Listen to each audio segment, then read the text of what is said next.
Matthew Henry's Commentary on the Whole Bible. An exposition, with practical observations, of the Proverbs. Chapter 13. Proverbs 13 verse 1. Among the children of the same parents it is no new thing for some to be hopeful and others the contrary. Now here we are taught to distinguish. 1. There is great hope of those that have a reverence for their parents, and are willing to be advised and admonished by them. He is a wise son, and is in a far way to be wiser, that hears his father's instruction, desires to hear it, regards it, and complies with it, and does not merely give it the hearing. 2. There is little hope of those that will not so much as hear rebuke with any patience, but scorn to submit to government and scoff at those that deal faithfully with them. How can those mend a fault who will not be told of it, but count those their enemies who do them that kindness? Proverbs 13 verse 2. Note 1. If that which comes from within, out of the heart, be good, and from a good treasure, it will return with advantage. Inward comfort and satisfaction will be daily bread, nay, it will be a continual feast to those who delight in that communication which is to the use of edifying. 2. Violence done will recoil in the face of him that does it. The soul of the transgressors that harbors and plots mischief, and vents it by word and deed, shall eat violence, they shall have their belly full of it. Reward her as she has rewarded thee. Revelation 18 verse 6.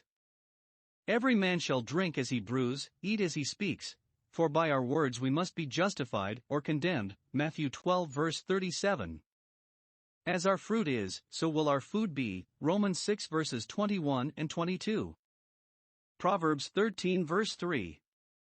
Note 1. A guard upon the lips is a guard to the soul. He that is cautious, that thinks twice before he speaks once, that, if he have thought evil, lays his hand upon his mouth to suppress it, that keeps a strong bridle on his tongue, and a strict hand on that bridle, he keeps his soul from a great deal both of guilt and grief, and saves himself the trouble of many bitter reflections on himself and reflections of others upon him.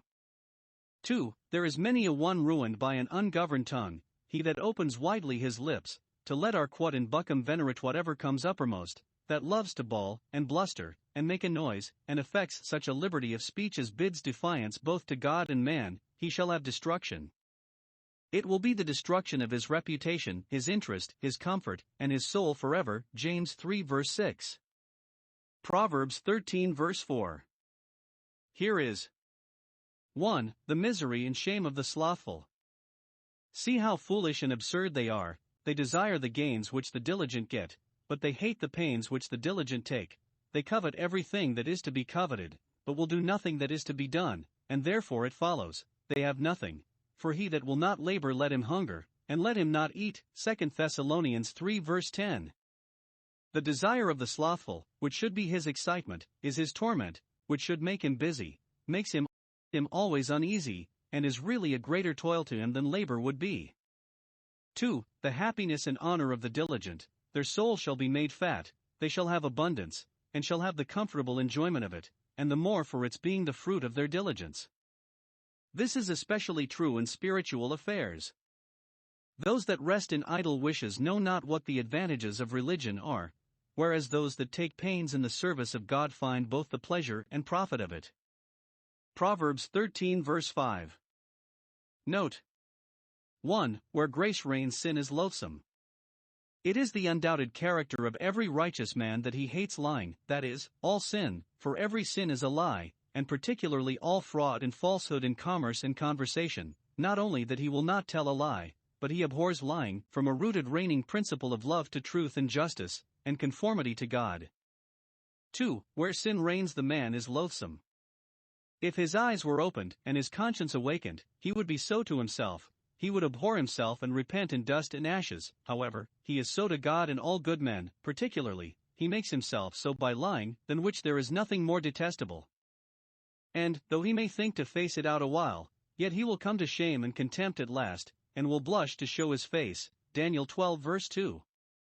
Proverbs 13 verse 6. See here. 1. Saints secured from ruin.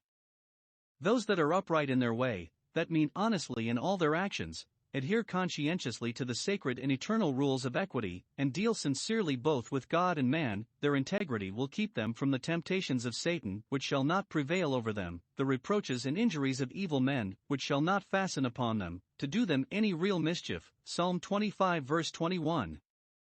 Hic neris ahenius esto, nil consire sibi. Be this thy brazen bulwark of defense, still to preserve thy conscious innocence. 2. Sinners secured for ruin. Those that are wicked, even their wickedness will be their overthrow at last, and they are held in the cords of it in the meantime. Are they corrected, destroyed? It is their own wickedness that corrects them, that destroys them, they alone shall bear it. Proverbs 13 verse 7. This observation is applicable to man's worldly estate. The world is a great cheat, not only the things of the world, but the men of the world. All men are liars. Here is an instance in two sore evils under the sun. 1. Some that are really poor would be thought to be rich and are thought to be so. They trade and spend as if they were rich, make a great bustle, and a great show as if they had hidden treasures, when perhaps, if all their debts were paid, they are not worth a groat. This is sin, and will be shame. Many a one hereby ruins his family and brings reproach upon his profession of religion. Those that thus live above what they have choose to be subject to their own pride rather than to God's providence, and it will end accordingly. 2. Some that are really rich would be thought to be poor, and are thought to be so, because they sordidly and meanly live below what God has given them, and choose rather to bury it than to use it. Ecclesiastes 6 verses 1 and 2. In this there is an ingratitude to God, injustice to the family and neighborhood, and uncharitableness to the poor. 2. To their spiritual state. Grace is the riches of the soul, it is true riches, but men commonly misrepresent themselves, either designedly or through mistake and ignorance of themselves. 1. There are many presuming hypocrites, that are really poor and empty of grace, and yet either think themselves rich, and will not be convinced of their poverty, or pretend themselves rich, and will not own their poverty. 2. There are many timorous trembling Christians, that are spiritually rich, and full of grace, and yet think themselves poor, and will not be persuaded that they are rich, or at least, will not own it. By their doubts and fears, their complaints and griefs, they make themselves poor. The former mistake is destroying at last, this is disquieting in the meantime. Proverbs 13 verse 8. We are apt to judge of men's blessedness, at least in this world, by their wealth, and that they are more or less happy accordingly as they have more or less of this world's goods. But Solomon here shows what a gross mistake it is, that we may be reconciled to a poor condition, and may neither covet riches ourselves nor envy those that have abundance. 1. Those that are rich, if by some they are respected for their riches, yet, to balance that, by others they are envied and struck at, and brought in danger of their lives, which therefore they are forced to ransom with their riches. Slay us not, for we have treasures in the field. Jeremiah 41 verse 8. Under some tyrants, it has been crime enough to be rich, and how little is a man beholden to his wealth when it only serves to redeem that life which otherwise would not have been exposed. 2. Those that are poor, if by some, that should be their friends, they are despised and overlooked, yet, to balance that, they are also despised and overlooked by others that would be their enemies if they had anything to lose. The poor here not rebuke, are not censured, reproached, accused, nor brought into trouble, as the rich are, for nobody thinks it worth while to take notice of them. When the rich Jews were carried captives to Babylon, the poor of the land were left. 2 Kings 25 verse 12. Welcome nothing, once in 7 years. Cantabit vacuus coram latrone viator. When a traveler is met by a robber, he will rejoice at not having much property about him. Proverbs 13 verse 9. Here is 1. The comfort of good men flourishing and lasting. The light of the righteous rejoices, that is, it increases, and makes them glad. Even their outward prosperity is their joy, and much more those gifts, graces, and comforts, with which their souls are illuminated, these shine more and more. Chapter 4 verse 18. The Spirit is their light, and He gives them a fullness of joy, and rejoices to do them good. 2. The comfort of bad men withering and dying. The lamp of the wicked burns dimly and faint. It looks melancholy, like a taper in an urn, and it will shortly be put out in utter darkness. Isaiah 50 verse 11. The light of the righteous is as that of the sun, which may be eclipsed and clouded, but will continue. That of the wicked is as a lamp of their own kindling, which will presently go out, and is easily put out.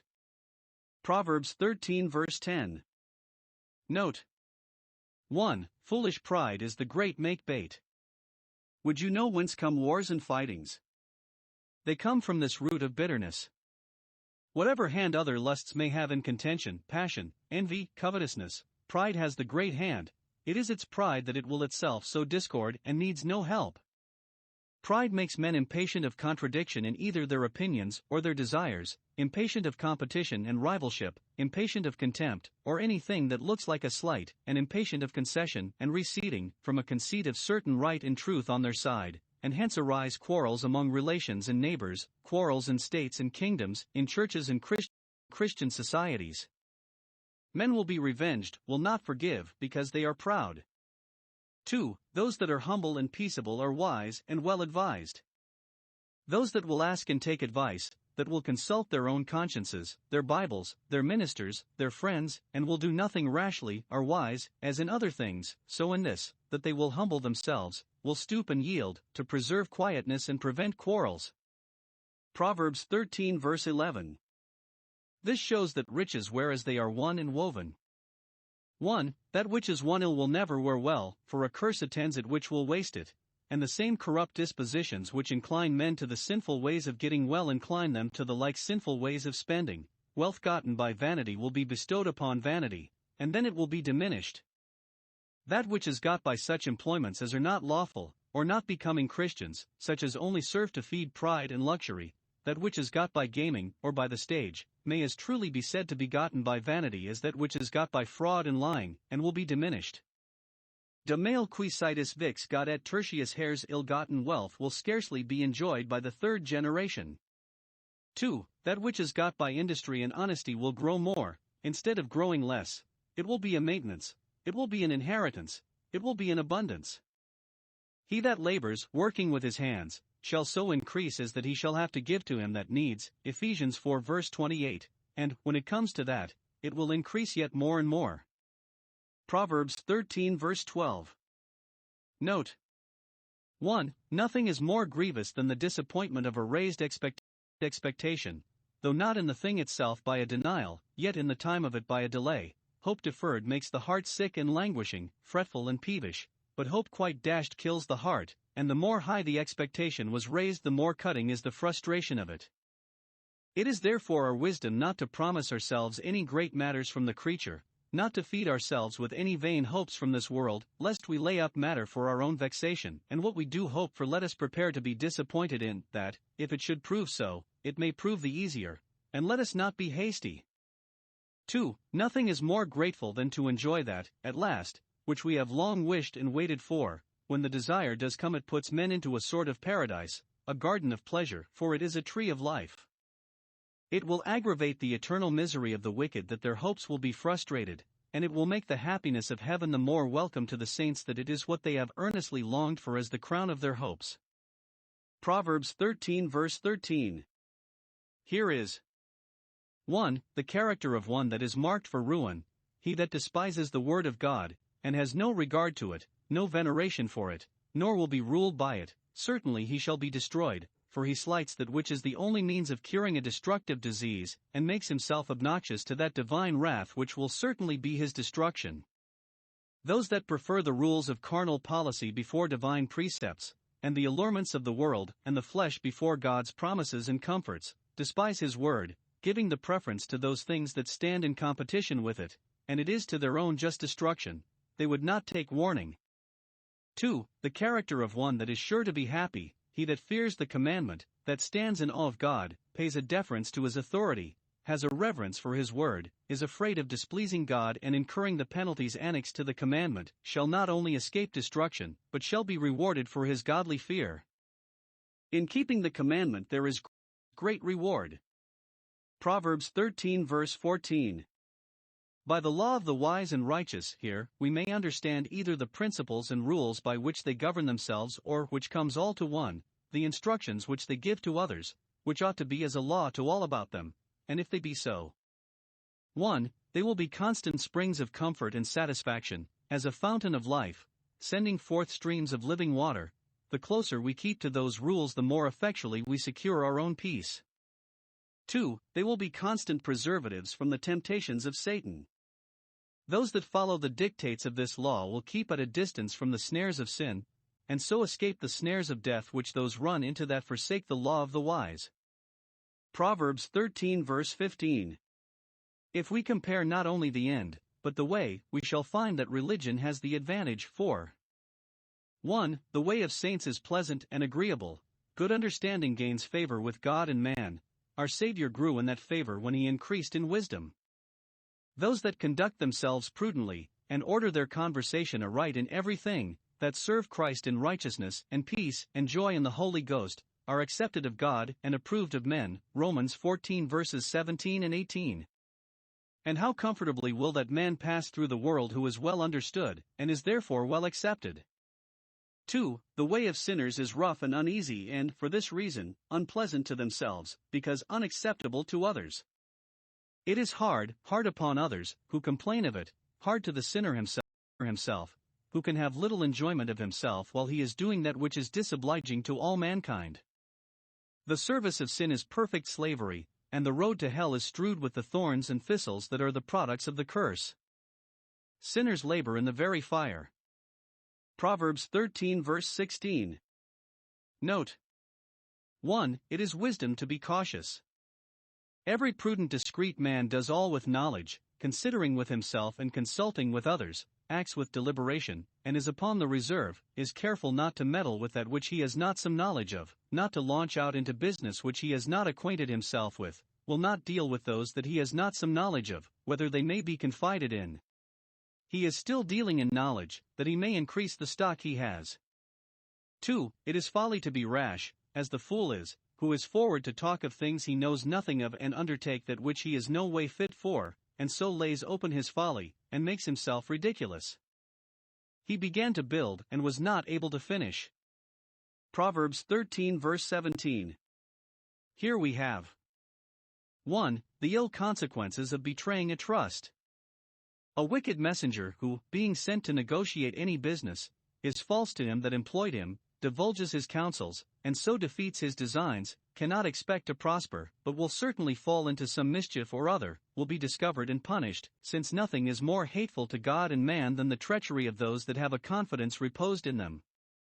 2. The happy effects of fidelity. An ambassador who faithfully discharges his trust, and serves the interests of those who employ him, is health. He is health to those by whom and for whom he is employed, heals differences that are between them, and preserves a good understanding. He is health to himself, for he secures his own interest. This is applicable to ministers, Christ's messengers and ambassadors, those that are wicked and false to Christ, and the souls of men do mischief and fall into mischief, but those that are faithful will find sound words to be healing words to others and themselves. Proverbs 13 verse 18. Note. 1. He that is so proud that he scorns to be taught will certainly be abased. He that refuses the good instruction offered him, as if it were a reflection upon his honor, and an abridgment of his liberty, poverty and shame shall be to him. He will become a beggar and live and die in disgrace. Every one will despise him as foolish and stubborn and ungovernable. 2. He that is so humble that he takes it well to be told of his faults shall certainly be exalted. He that regards a reproof, whoever gives it to him, and will mend what is amiss when it is shown him, gains respect as wise and candid. He avoids that which would be a disgrace to him, and is in a fair way to make himself considerable. Proverbs 13 verse 19. This shows the folly of those that refuse instruction, for they might be happy and will not. 1. They might be happy. There are in man strong desires of happiness.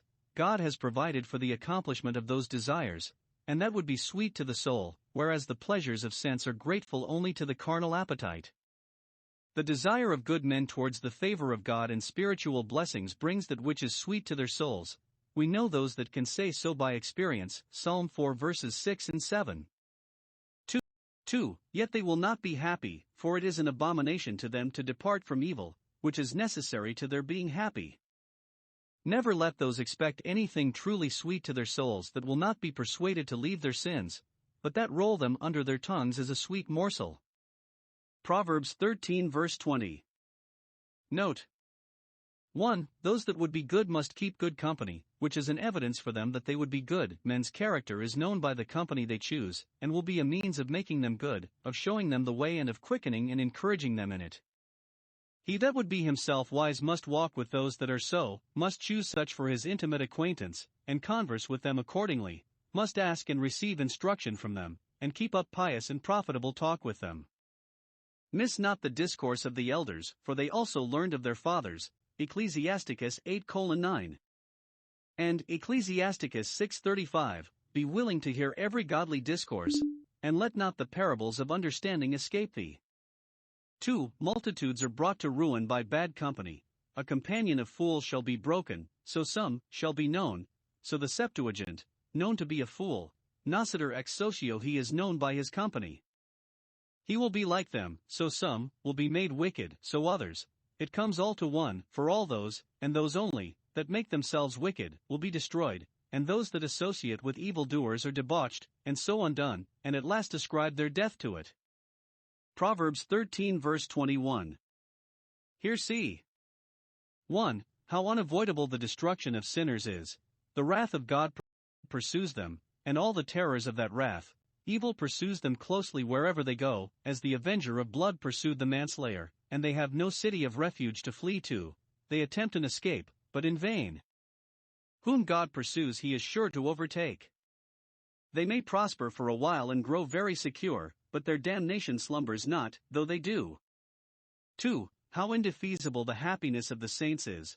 The God that cannot lie has engaged that to the righteous good shall be repaid. They shall be abundantly recompensed for all the good they have done, and all the ill they have suffered, in this world, so that, though many have been losers for their righteousness, they shall not be losers by it. Though the recompense do not come quickly, it will come in the day of payment, in the world of retribution, and it will be an abundant recompense. Proverbs 13:22. See here. 1. How a good man's estate lasts. He leaves an inheritance to his children's children. It is part of his praise that he is thoughtful for posterity, that he does not lay all out upon himself, but is in care to do well for those that come after him, not by withholding more than is meet, but by a prudent and decent frugality.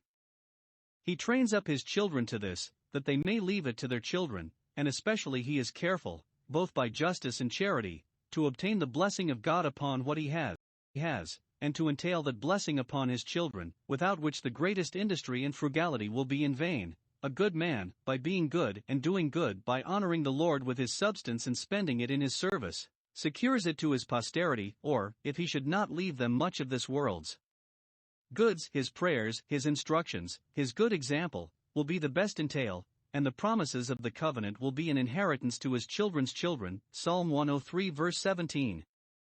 2. How it increases by the accession of the wealth of the sinner to it, for that is laid up for the just. If it be asked, how should good men grow so rich, who are not so eager upon the world as others are, and who commonly suffer for their well-doing?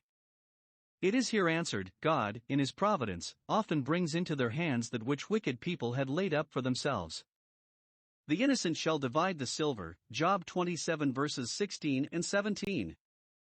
The Israelites shall spoil the Egyptians, Exodus 12:36, and eat the riches of the Gentiles, Isaiah 61:6. Proverbs 13:23. See here. 1. How a small estate may be improved by industry, so that a man, by making the best of everything, may live comfortably upon it. Much food is in the tillage of the poor farmers, that have but a little, but take pains with that little and husband it well. Many make it an excuse for their idleness that they have but a little to work on, a very little to be doing with, but the less compass the field is of the more let the skill and labor of the owner be employed about it, and it will turn to a very good account. Let him dig, and he needs not beg.